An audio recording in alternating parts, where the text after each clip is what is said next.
Welcome everyone.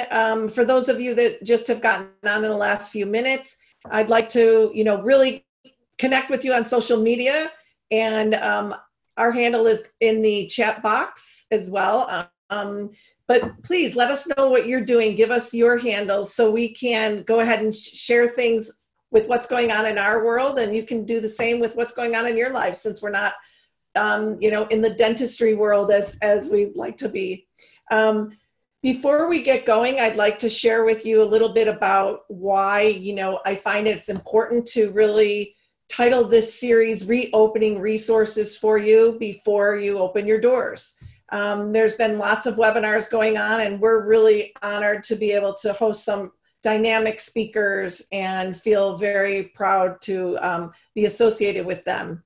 Just some housekeeping issues. All of you will be muted. We do ask that if you have any questions, please put them into the Q&A question area. And when Dr. Haller is done, I will happily read all those questions, and we'll make sure we get all the answers for you as well. In addition to that, I'd like to, I know you're here to hear a dynamic speaker, and we're really, really grateful that we were able to secure Dr. She's very busy during these times, as you can imagine. As you can see on the screen, her title of her lecture today is Leading by Choice versus Default. How well are you aligning with your resources? Working through others to achieve your success, and factors for productive teamwork. I found that the reason I really sought out Dr. Haller, and we've known each other for about 10 years now, is I was having more and more dentists say to me, I really would like some topics on becoming a better leader. I feel like right now more than ever, I'm not as good of a leader as I could be and should be. And so I thought, well, this is a great way to help you with that. So Dr. Nancy Haller, with over 25 years of diverse experience in people development, Dr. Haller knows that leading an effective team is probably one of the biggest challenges you face as a dentist. She holds a doctorate degree in psychology and served as a commissioned officer in the United States Navy, where she provided personal screening, team building, and leadership effectiveness training. She also has been a sports psychologist, assisting athletes and teams to maximize their talents for optimum performance. Currently, Nancy works with Fortune 500 managers and executives at the Center for Creative Leadership, where she is a leadership solutions partner. So without further delay, I'd like to go ahead and welcome Nancy to our group, and say thank you for coming, and let you go ahead and take it over from here. Thank you, Jean. I'm pleased to be here, and hope that our time together will give you some information about leading, especially leading in today's world, in today's crisis. First, I hope that everybody who's attending, that you're healthy, that you're safe, that your families and your teams are as well. And given what we're all experiencing, perhaps the title of my presentation today might have been Survive or Thrive. I'm hoping you chose the latter. And again, hoping that today the material that I share with you will give you some insights into how you might do that. Jean mentioned that I've been in the human development business for about 25 years. I started as a clinical psychologist, but for a part of that time, I simultaneously began a faculty position at an organization called the Center for Creative Leadership. They're a 50-year-old research-based organization, but they take the research and they turn it into development programs, all exclusively for leaders and executives. And so for the past 25 years, I've had the privilege, while I've been at CCL, of working with many leaders, from the CEO of a billion-dollar global corporation to military flag officers to Fortune 500 managers and executives in a variety of industries.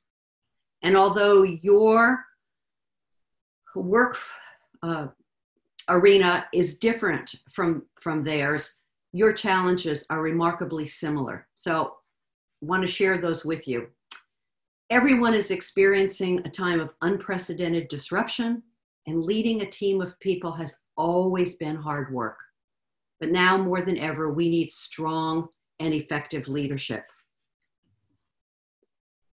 The Army has an acronym called VUCA, and we were talking about VUCA for probably the last 10 years. Since about 2005, no, maybe it was 2007, it was actually when the iPhone hit the market. We did not need to be tethered to our desks anymore. We became a 7/24 world. It became a global world, truly. And it caused a lot of disruption. Now, clearly we're under different kinds of disruption now, probably akin to whitewater rafting. And when we're in that situation, we don't feel in control. The status quo has been pulled from us and there is no going back.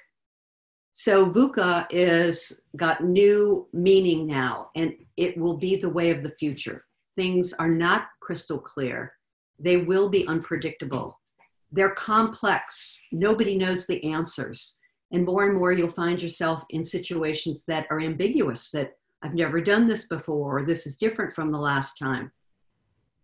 What we know is that it's akin to building a bicycle as you ride it.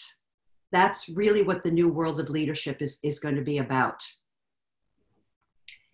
There's a woman named Carol Dweck from Stanford. She's a psychologist at Stanford, and she has really had much more visibility in these last few years with her growth versus fixed mindset.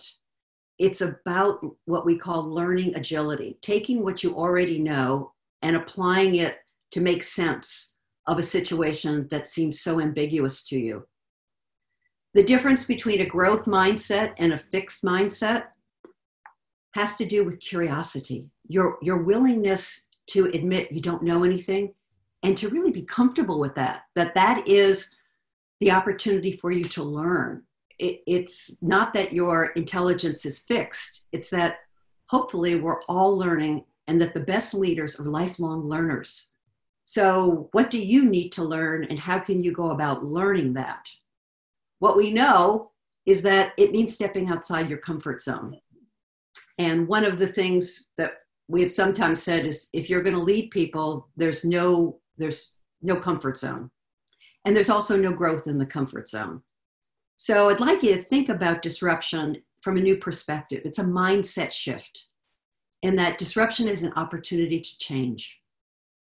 Now, I was talking with a periodontist over the weekend, a client of mine, and she's having some trouble with a couple of her, actually one staff member. She's worked with this woman for probably a year, trying to grow her, and she's just not cut out to be in the office. And what she said is, I think this is an opportunity for me to let her go. And so as you thrive in this new world, be thinking about change maybe being a good thing. You might have not really felt like you ever wanted to be a leader, though. Rather than seizing the opportunity, you may say, it was never my intention. I went to dental school to be a dentist. And you may have not given much thought to hiring an assistant or a hygienist or even somebody to do your billing. Before you knew it, you had a staff of people on your payroll, and they're all looking to you for leadership. If you have employees, you lead. If not by choice, by default. And those employees are watching you. They watch what you do. They watch what you don't do. And all of that has an impact on your bottom line. Therefore, even if you don't want to lead, it's in your best interest to be intentional and to lead by choice. As you think about reopening your offices, you are going to have people who are coming and they're feeling like they're in a room of fear.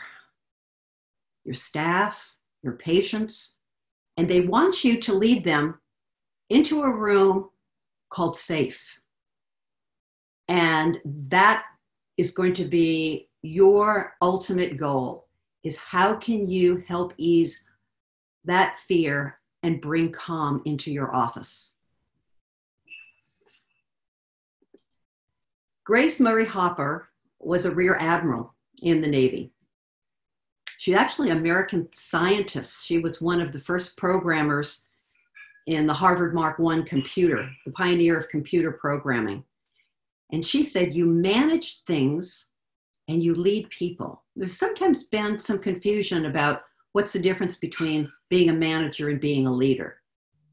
My experience in the dental world is that dentists are usually pretty good at tasks, to get stuff done. I'm probably in that camp with you, to be transparent. What we know, though, is that you are likely leading a team of people who are caring, compassionate, service-oriented, much like those on the front line these days, the medical, the doctors, the physicians, the nurses. Therein is a little bit of a formula for conflict. So one of the things I would encourage you to do as you manage all the tasks that need to be done to reopen is to remember to prioritize your relationships with people. Nothing will go farther than your being kind, compassionate, and understanding. So how do you do that? What's your greatest resource to do that? Some people might say money, capital, or time. I have a different answer. My answer is it's you and it's only you. You are your greatest resource. How do you lead yourself? How are you showing up in the office? When you enter the operatory, what's the energy you're exuding? And even if you're not metaphysical, what's the expression on your face? What's the movements in your body? How can you exhibit calm, groundedness? So I want to spend a little bit of time helping you to think about, how do I show up? Because self-awareness is the foundation of all levels of leadership. If I can't lead myself, how can I lead others?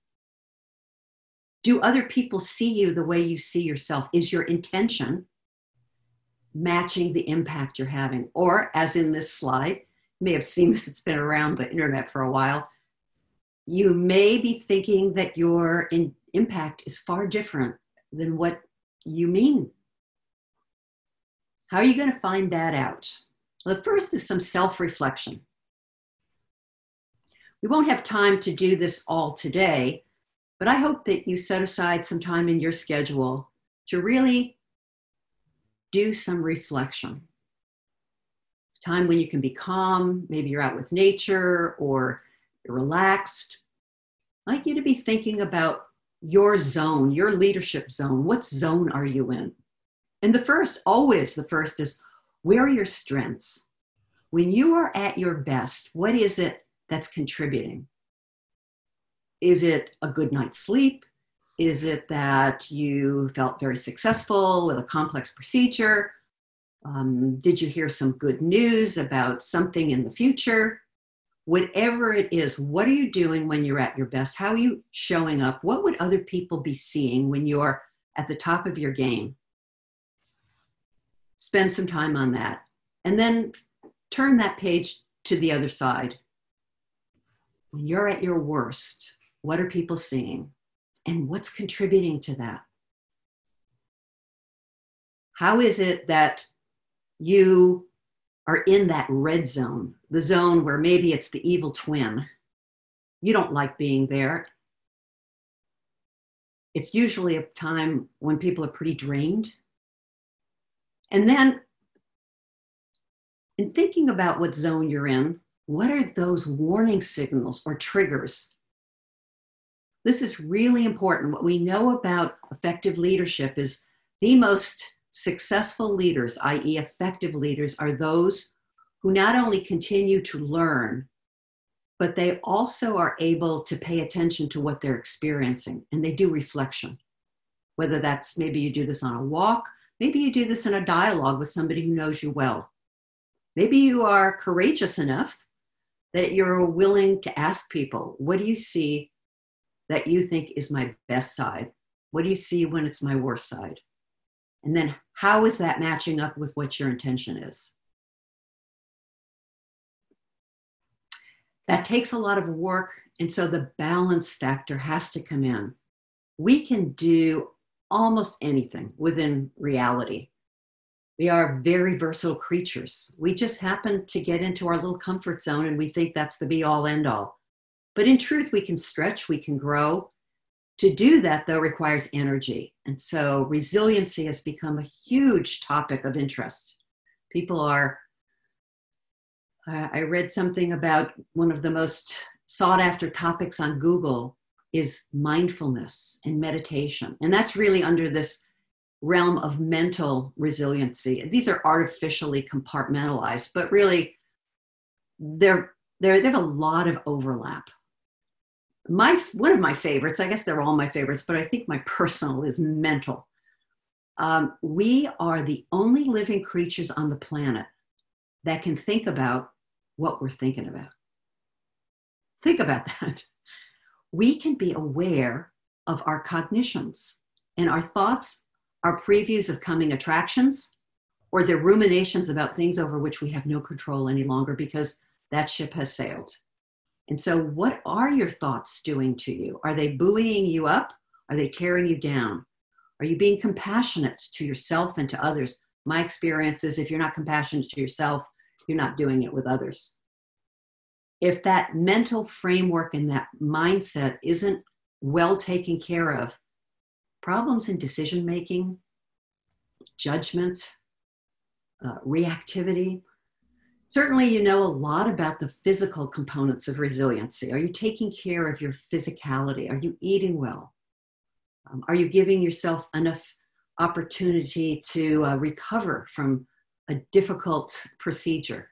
I just saw something on the internet the other day with a dentist showing some stretching exercises between one operatory and the next. I mean, you're bending over. Are you giving your body a chance to stretch in between patients?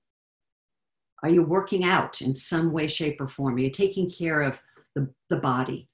Social, there's a fellow who was appearing a lot on the talk shows lately or on the interview circuit, Vivek Murthy. He was actually the Surgeon General from 2014 to 2017 under the Obama administration.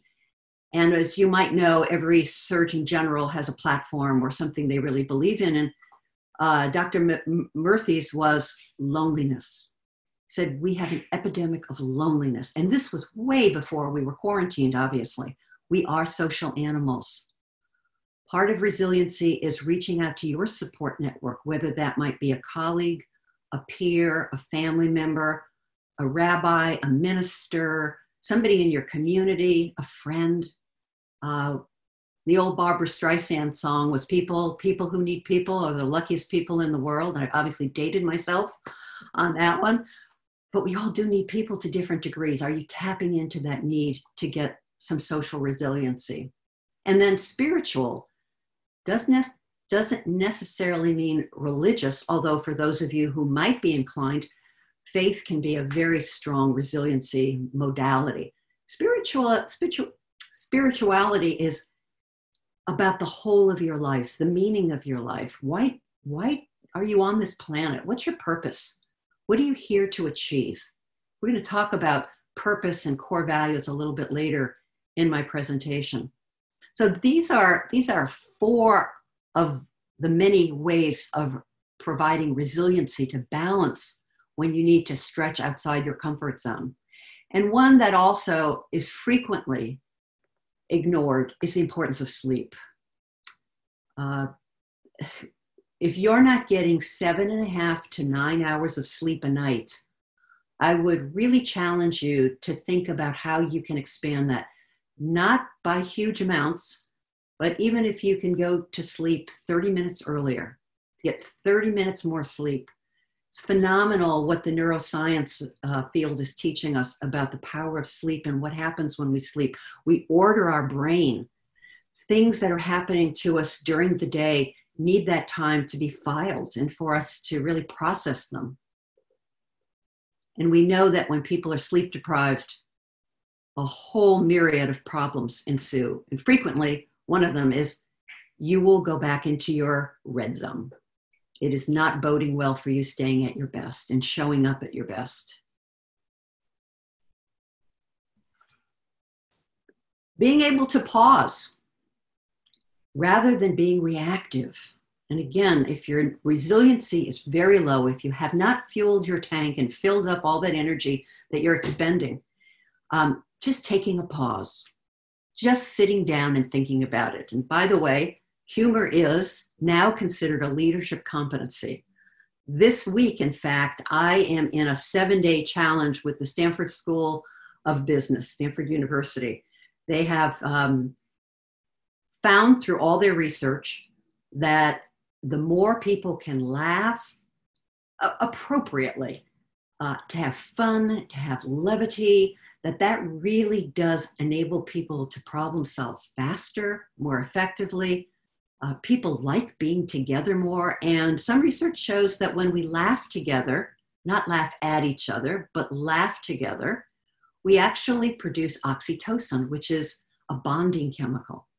So think about how can you bring levity into your office in this very serious time. There's been lots of funny parables going around and people have reworded famous songs. They're wonderful. What can you do? I know when I've stepped into a dental office, whether it's my own dentist's or if I'm doing any consulting, I can tell within a few minutes, how does that staff get along? And frequently it's whether there is some lightheartedness or whether there's this real constrained seriousness. Obviously, if you have an adult practice, you don't want it to be silliness, not like a pediatric practice, but appropriate humor. I would challenge you to find things to make work fun. It is effective to have fun. So let's switch. We've talked a bit about you and the foundation of your self-awareness and self-management. So what about others? How do you create a bigger us, the team? Now, I've been a consultant pretty much my whole career in one shape or another. And I'm in a field, or at least I started in a field as a clinician, where I didn't need a team of people. As a psychologist, I'm a one-man show or one-woman show. Yes, I did subcontract for somebody to do my insurance billing, but they weren't in my office. If I needed something done, some kind of a document, I could actually find a vendor to help me with that, my computer vendor or supplier. Dentistry is not that easy. I've yet to go into a dental office where there isn't at least one employee. It's hard because the work you do requires you to have a chairside assistant or at least a front desk person. And so we're going to talk about how do you create that bigger us. Being a leader is a contact sport. You have to interact with your staff.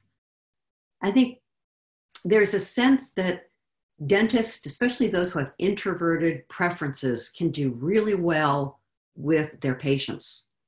Some maybe not so well even with the patients, very quiet. What we know about introverts and extroverts is one isn't better than the other. It's a different way of responding to stimuli in the external world.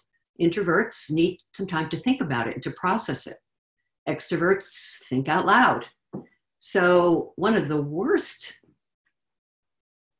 situations that I consulted in was a dentist who came into the office. He had an exit from the back or the rear part of his office. He came in, went right in to his own private office, closed the door, would come out, see a patient, and would go back in.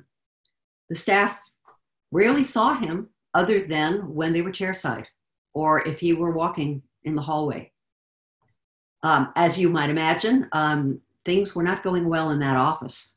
You have to be able to interact with staff. So let's go back to, can you do it? Absolutely. It will require energy.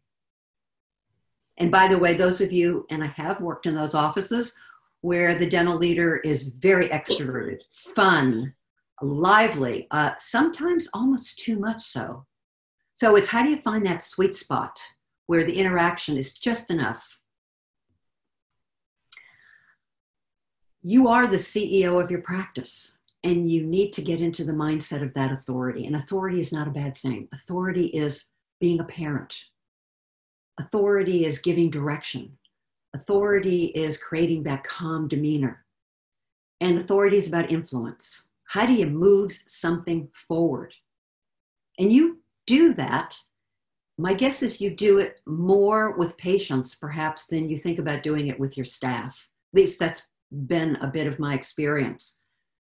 One situation is you've got a patient who's insisting, I want a filling. No, I don't want the crown, I want the filling.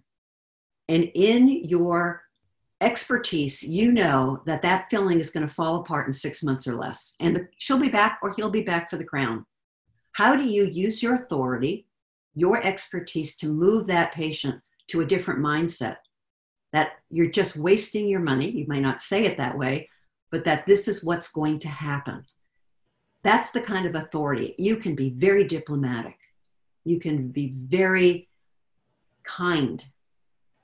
What I found, though, is sometimes dental leaders will hire a practice manager, maybe not even vet that person's style or experience very much, and think, okay, that person is going to take care of my practice. You cannot delegate this. It is your practice. So step into that role. I want to give you permission and encouragement to step into that role. So as the leader, you only have so many hours in a day. And you need to learn how to delegate. Another area where I think leaders are challenged. Why? Because you probably can do it better than anybody else. And you probably can do it faster too. You can do it more efficiently. But unless you can get other people to do the work that you can't possibly do all yourself, you're in this teeter-totter. And it is standing in the way of you having more financial success. But it requires you to trust others. So how do you develop that trust of your staff? Well, the good news is you don't have to do it all. I think this is some big myth that leaders have in all industries, whether they're running a global Fortune 500 company or they're a small entrepreneurial practice. You can't possibly know everything. The world's too complicated. Go back to VUCA. Volatile, uncertain, complex, and ambiguous. We know more than ever the idea of the solo leader, the maverick flying in and being able to be the hero, that left us decades ago. And so through my work at the Center for the Creative Leadership, I want to share this model with you because for years people would say, well, what is leadership? And the center, being a research organization, said, we better step up and answer that question. And so what we identified was that you can get to these three outcomes many different ways, but when successful or effective leadership happens, these three components are always there. And not two of the three of the three. So if you want to get people to work together, you need to have direction. Why do we exist? Why are we in this office? What's our collective goal? What are we striving for? Now, you do that to some degree with the morning huddles. That's a real mini direction. I'm talking about big direction now. Got to identify, why do we exist? Is it to help people to have a better smile? To help people have a better life? What we know is so much happens with us physically if we don't have proper dental care. So direction, why do we exist? And there's agreement. We're all going to Timbuktu. This is our mission. Alignment, what does alignment mean? It's the coordination of all the different factors that go on in your office. You know, I've done some team building with fire departments, with teamed police agencies, or I should say law enforcement, hospitals, and dental offices. When I first did some consulting many years ago, I thought, wow, I think you're right up there in the top 4 of having things needing to work according to systems and to be beautifully orchestrated. So is the front talking to the back? Is there clarity in terms of how people are communicating? Are they like an octopus with arms flailing all over the place?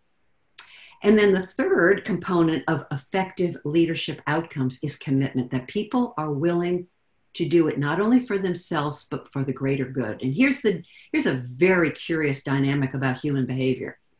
We all have a pull, this this pull inside of us is, on one hand, we want to be special, we want to be unique, we want to be recognized for who we are as an individual. And at the same time, we want to be part of something that's bigger than ourselves, to be part of something that can impact the world in a more, in a broader way.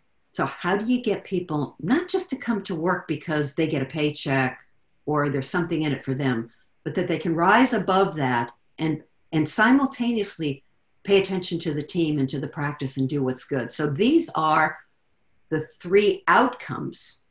There's many ways to get here, but if you're going to be an effective leader, people have to agree on the direction.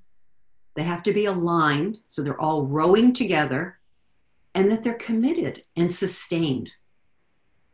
The best example I can share with you of this, a colleague of mine at the center was doing some consulting at a large healthcare organization. He was there early for a meeting. Very friendly janitor started cleaning up the area where he was seated in this waiting room and chatting with him. And my colleague turned the questions over to him and said, "What do you do here?" And without a hesitation, this janitor said, "Me and the docs, we save lives." Me and the docs, we save lives. The lowest entry level on the org chart saw the value of being part of this mission.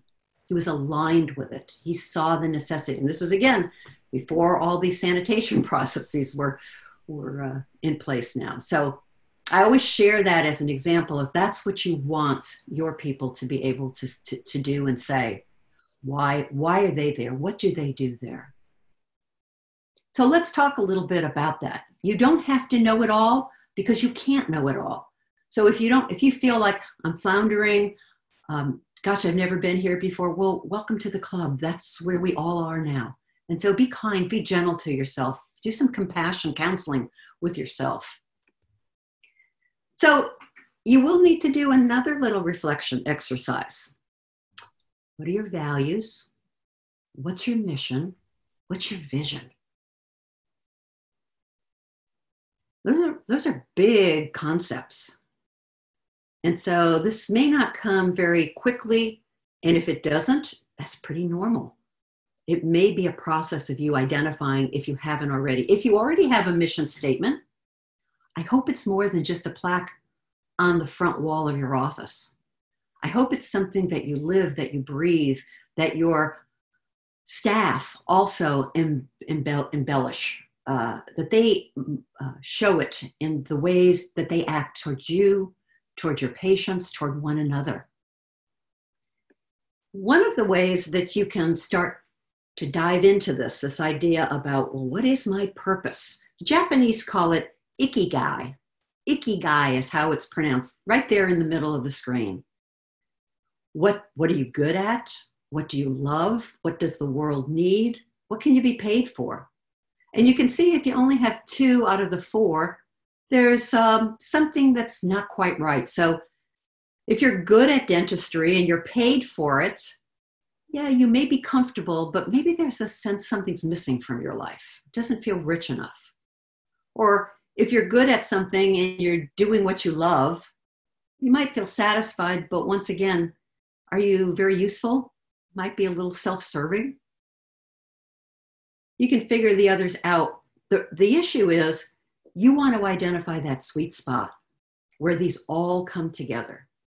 I've been blessed. I've always done my purpose, and that is I love to have people grow a bigger mind. It's exciting to watch people think about something that they can do that they didn't think they could do before and make their lives better and be able to help those around them live a better life. If you don't know what your purpose is, spend some time finding that out, because that is going to be the driver of getting your staff to coalesce, that everybody comes around the purpose. To help you to do that, you need to make expectations clear in addition to the mission and the values you want your staff to profess and to exhibit. And setting expectations is not a one-time thing. It is an ongoing process. Not only what needs to be done, but how it needs to be done. I want the phone to be answered in the first 3 rings. I want your voice to be calm, soft, inviting. Whatever it is, revisit those periodically to ensure that your staff is following through with the expectations, making sure they're clear.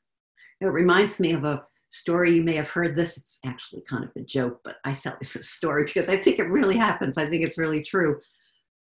A couple were celebrating their 25th anniversary, and she turned to him and said, "You never tell me you love me anymore." And he said, "I told you on the day we were married, and if it changes, I'll let you know." I find sometimes that that's what leaders think, that I've already given them the job description. They have the policy and procedure manual. What else do they need from me? Oh, remember, prioritize relationships. You're the CEO. Step into your role. Your job is to make sure that they're doing it. Now, that doesn't mean that you're constantly redoing what they've done or you're micromanaging. I hate the term, but you all know what that means, because that can split a staff apart. But you're following through on what happened. You also need to set up roles, responsibilities, rules of engagement, and rights of decision-making. Let's talk about those for a minute. Boundaries are really important, and particularly in a dental practice. Now, you don't want the boundaries to be concrete walls, but these are lines of division about what everybody is doing. If you don't have job descriptions, you need them. And not just the what of the job, but again, the how. And that may not be something that can just be done in paper. It may be something that you need to have lots of conversations about. One of the things about leadership is bringing out the best in people, seeing the potential around you and growing them, just like you would seeds in a garden or flowers in your flower bed. They need attention. What are the responsibilities in each of the roles in your office? Have those been outlined clearly? How will we work with each other? What are our rules of engagement? And then what kind of decision-making authority do people have? Where can they make a decision without consulting with you or somebody else in the office? Where is that a requirement? When you have roles, responsibilities, rules of engagement, and rights of decision-making in place, people are going to have clarity and they'll be more respectful of one another.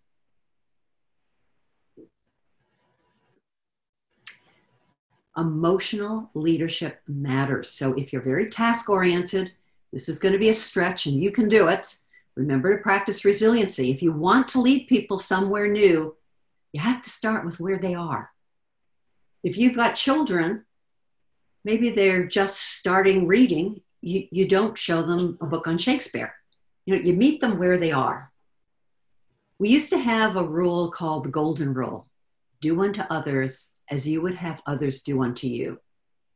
That one isn't extinct, but it's a bit passé. The new rule is called the platinum rule. Do unto others as they would have done unto them. What do people need from you? How can you determine if they're having a bad day or they're lacking some skill, they need some development, or there's something happening outside of work, or they're just a misfit for your office and they should have never been there in the beginning? You're not going to know that until you meet them where they are and see if you can bring them up, if you can grow them. An important part of growing your people is giving them feedback. Remember, I showed you the slide in the beginning with the kitten and the lion. Getting feedback on yourself is one thing.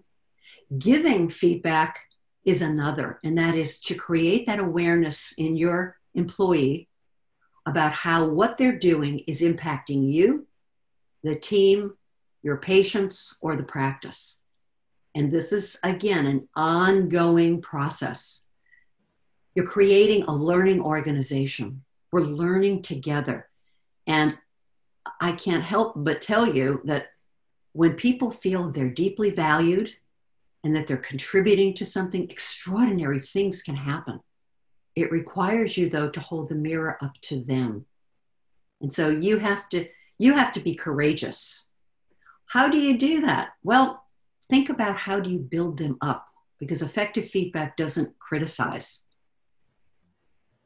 It identifies what you saw or what you heard. It's not your judgment on what you saw or heard. It's not your conclusion or an assumption. So how can you translate what you experienced and observed by identifying concrete behaviors and what that impact was? And so you think of feedback, much like we talked about your zone, what zone are you in? Think about a traffic signal light for your staff. What do you want it to continue to do? It's green light. Keep doing it. It is effective. What do I want you to start doing it? Maybe I haven't seen you do a certain behavior, but I want you to do it more frequently. Or what do I need you to stop because it is really an obstacle and it's hindering our practice or our relationship or our patient service?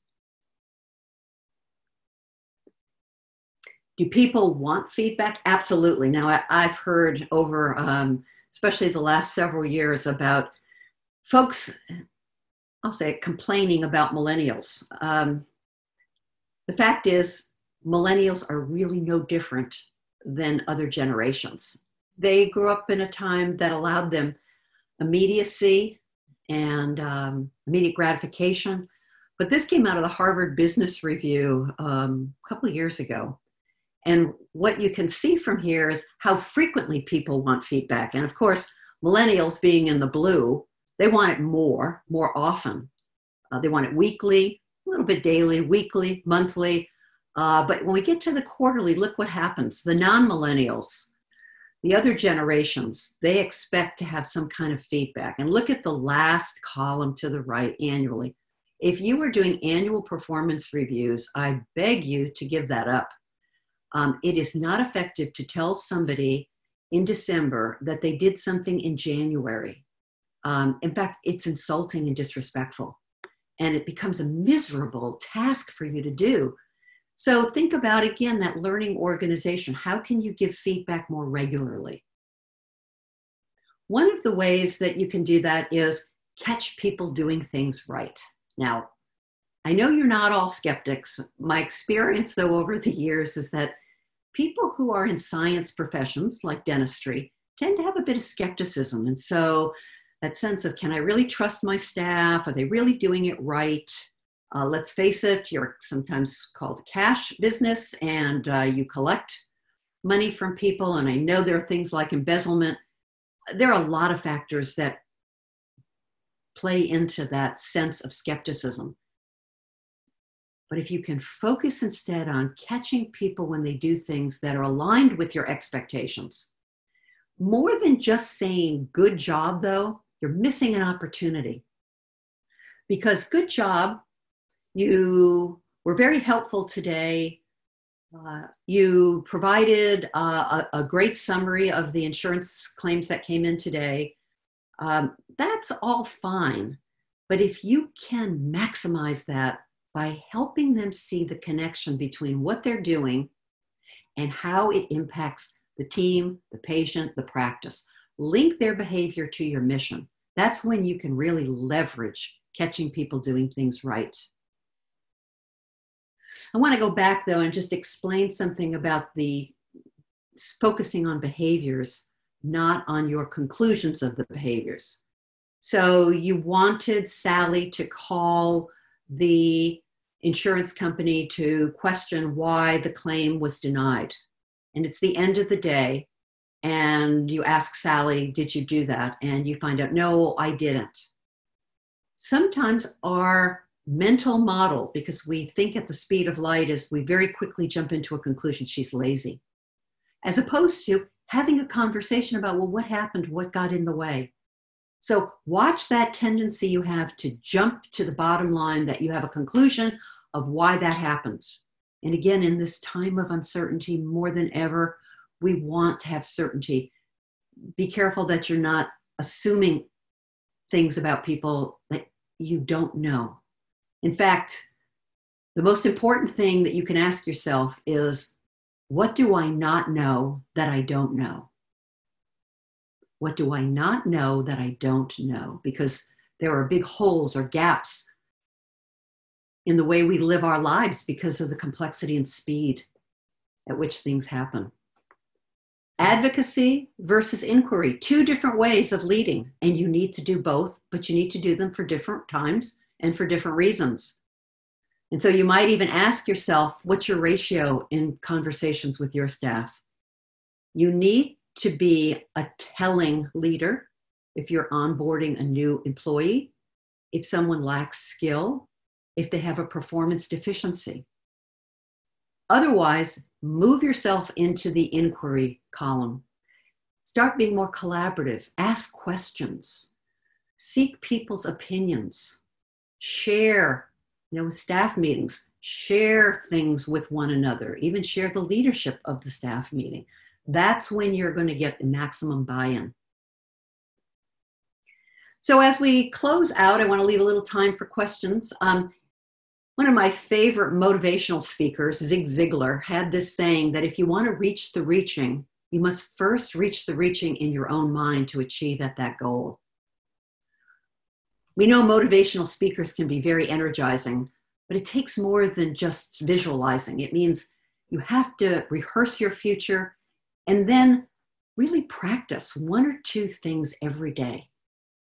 We know visualization works for athletes, for stage performers, for anybody who's an elite contributor. So you have some time now. Another homework assignment is, what does it look like when you are in the green, when you are coaching your staff effectively and they're delivering to your expectations? What is it like walking into your office? What might patients be feeling as they sit in your operatory? Think about those things, visualize them, and keep learning. It's always important to keep learning. So I'm going to stop there and see what kind of questions came up, if any did. All right. Well, Nancy, that was absolutely fantastic. You did a phenomenal job. You've shared so much great information with us. It was, really, really great. So thank you so much. You.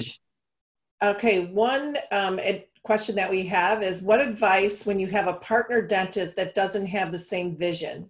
We didn't touch on that. I'm glad that came up because I've worked in partnership dental practices or consulted with them, sometimes in practices where there were 3 partners. It's a challenge. It's hard to lead yourself, never mind to have that direction alignment and commitment with your partner. That's really the time for the two of you to have a very serious conversation. Those are the tough times where you have to really muscle up your courage and talk about what's working for you, what's not working, and what ideas. Always staying open. Ultimatums do not work, but talking about the impact it has. If someone else's value is in disagreement with yours, that's generally a deal breaker. Whether that's in a business partnership, whether that's in a personal relationship, when we don't share the same values, there's nothing to build on. And so if the partner has different vision, you need to find some way of coming together and to be able to get aligned and to really determine what will we do going forward. Great question. Thank you. Yeah. Any other questions? And great answer. Thank you.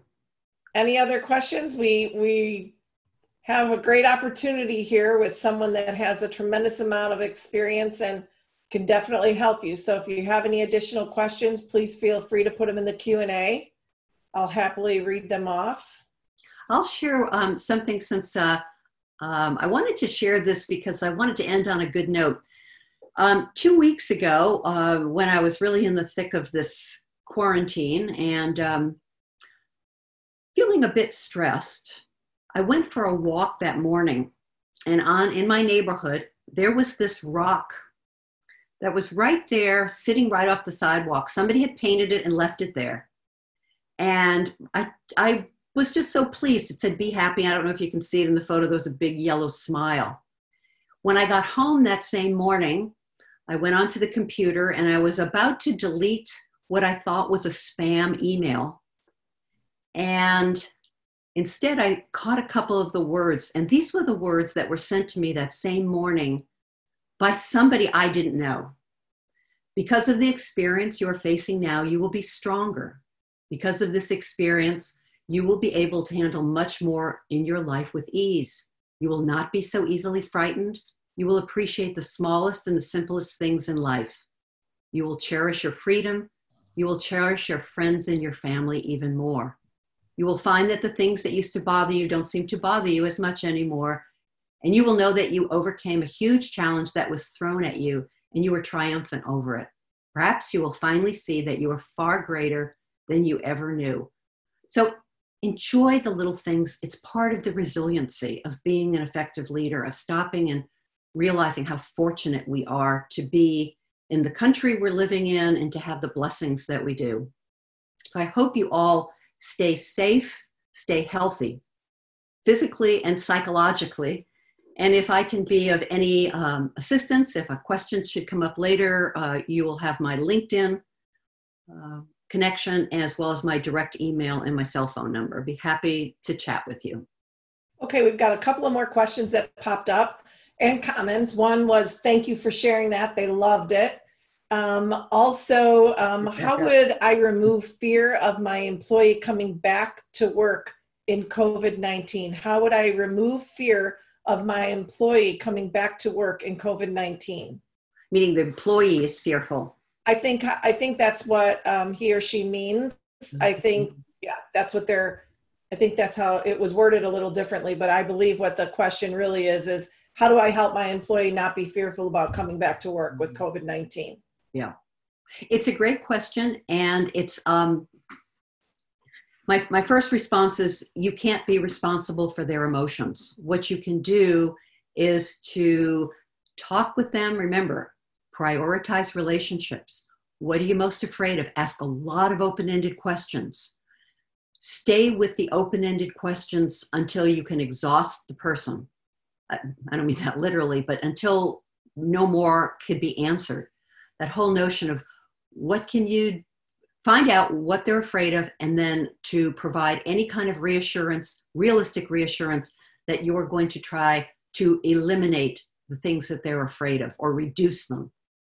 I think it's also, we're all afraid. Sometimes I think leaders are the strongest when they admit their own vulnerabilities. And if you haven't heard of Brene Brown, she's kind of a phenomenon.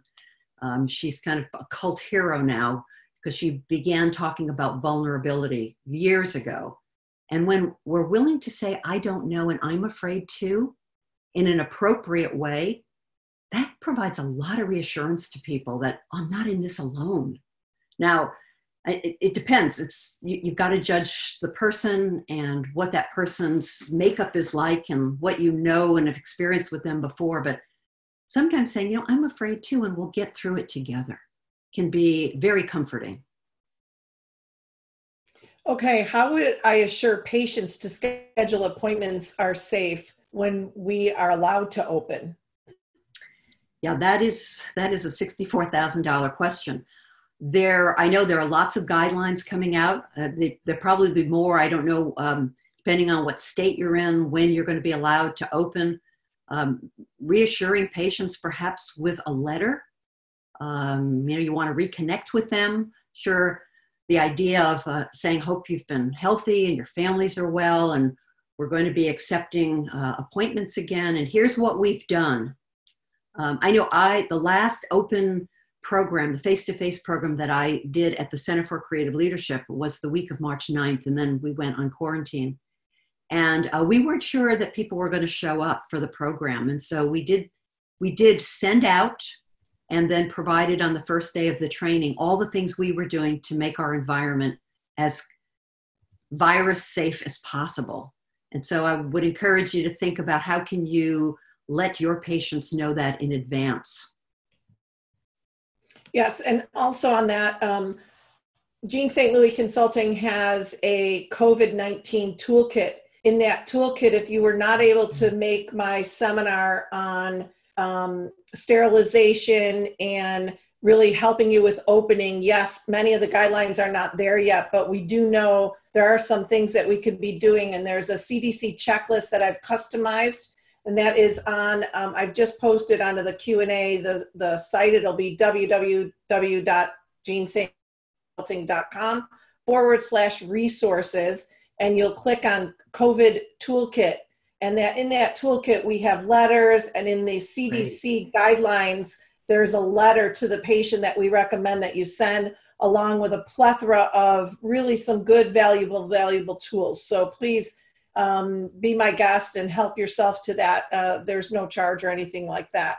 And the next question is, some employees may need to stay home to do childcare and take advantage of the 12-week paid sick leave with the CARES Act. There are a few that I feel may take advantage of that. What can we do, if anything, to discuss with them? With decreased workforce, we want to care for our patients. Yeah, I think there's going to be some of those kind of constraints for the obvious reasons. I would encourage you to be in contact with your staff during this time if you haven't already. And one of the questions you might ask is, as we think about reopening and we plan for it, not only ask them what ideas do they have, get them involved, but what constraints might you have returning to the office on this set schedule? I talked, in fact, the periodontist I talked with over the weekend was telling me that she's probably going to be open from 7 a.m. to 7 p.m. because of the need to really do the social distancing. And so they're going to be doing staggered shifts. And so would there be an opportunity to stagger your staff that way? But I think really finding out who's going to be able to come back and in what time blocks will they be available to you and your patients. Yes, absolutely. And again, I did do a webinar on this last week. I will be rerunning that webinar where we discuss, you really should have been communicating with your team on at least a weekly basis since this began. If you've not, don't beat yourself up. There's no time like the present. But Dr. Haller's absolutely right. One of the things that we discussed is, finding out from them, are they going to be coming back? At what capacity do they envision that? There are going to be some that you have, laid off or furloughed and they're on unemployment. I do have an HR attorney that's going to be speaking on Thursday. I highly, highly recommend, if you're on the line now, that you plan on attending. He is endorsed by the CDA. His name is Zalia Ramshian, and he is from HR for Health, and he's going to be addressing some of these issues, specifically regarding the staff and coming back and what is your obligation. You obviously are right. You do need to treat patients and you need to care for them.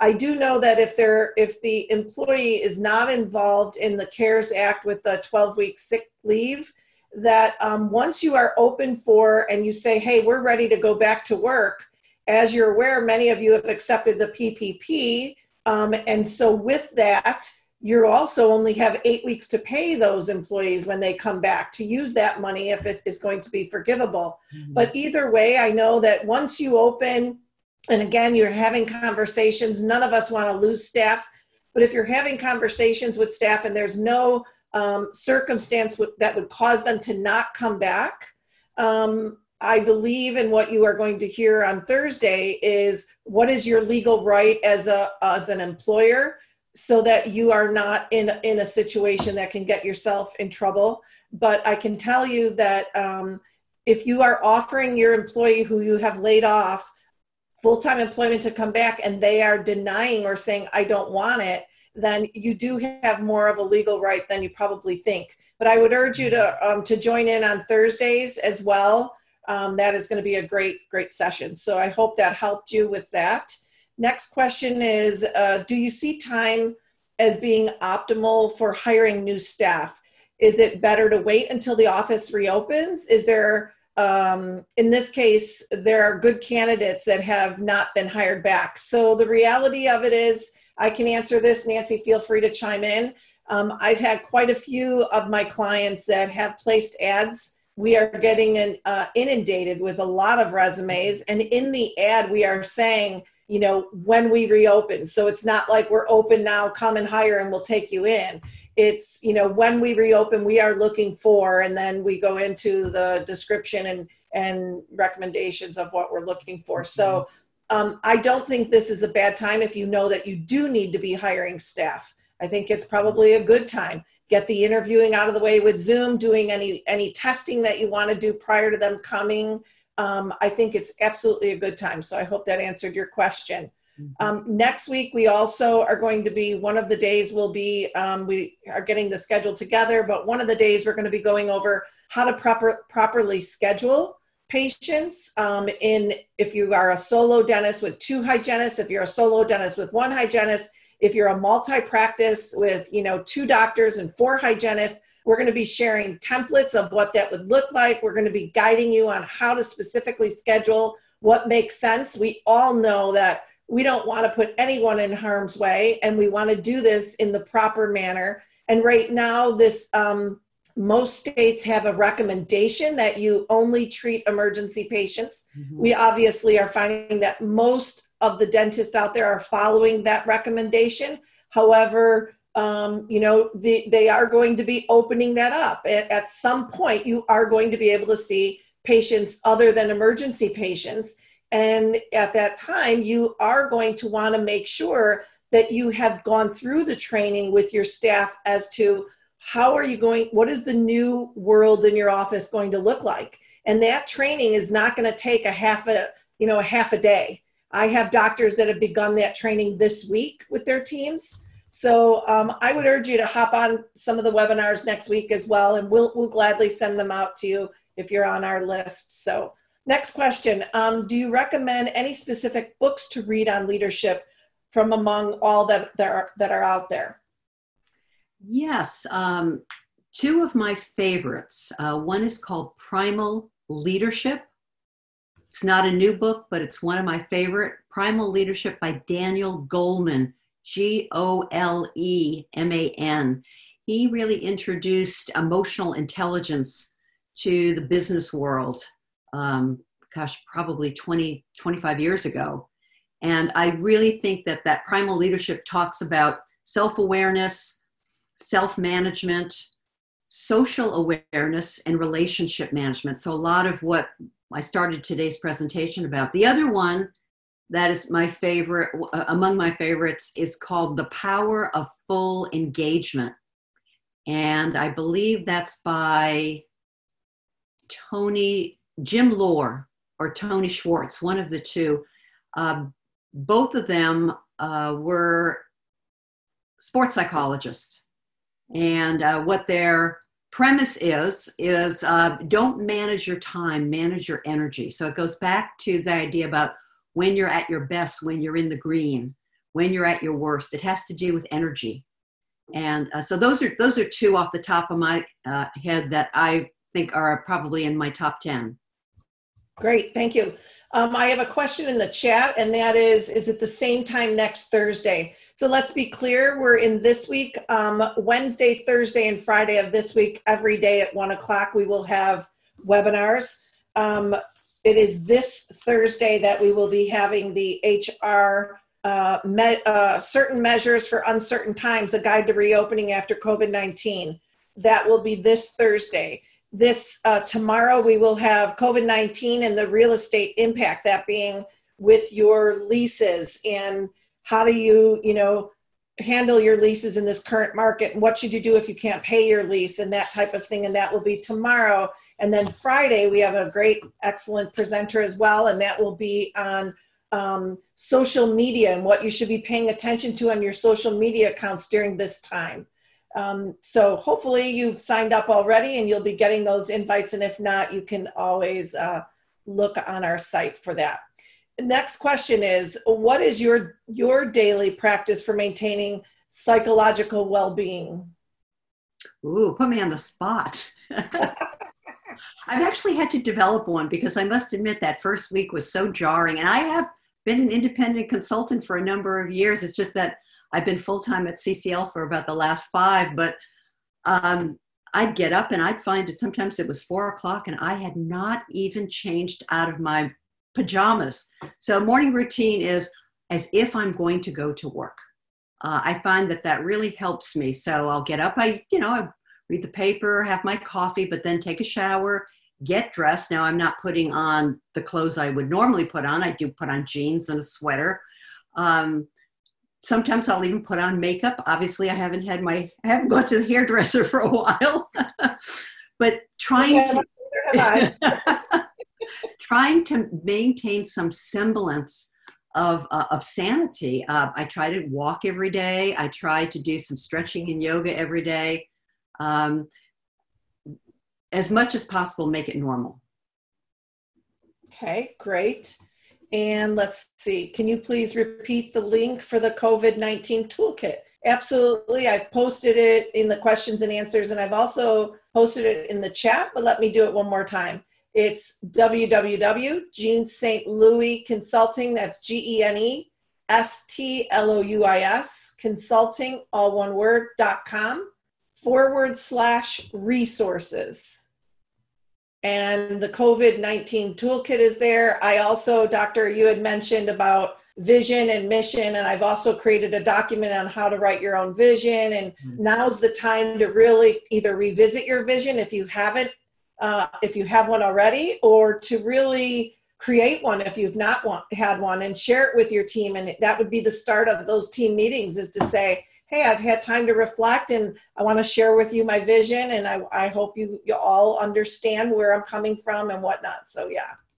I'll just add to that, Jean, if the doctors can start with something foundational or perhaps some kind of a draft, I would encourage you to ask your staff, what is our vision? And see what they say. They may send you some very good, meaty material. You want your vision to be simple so people remember it, but getting them involved in the process improves the likelihood that they'll buy in. And that's that commitment part of the direction, alignment, and commitment.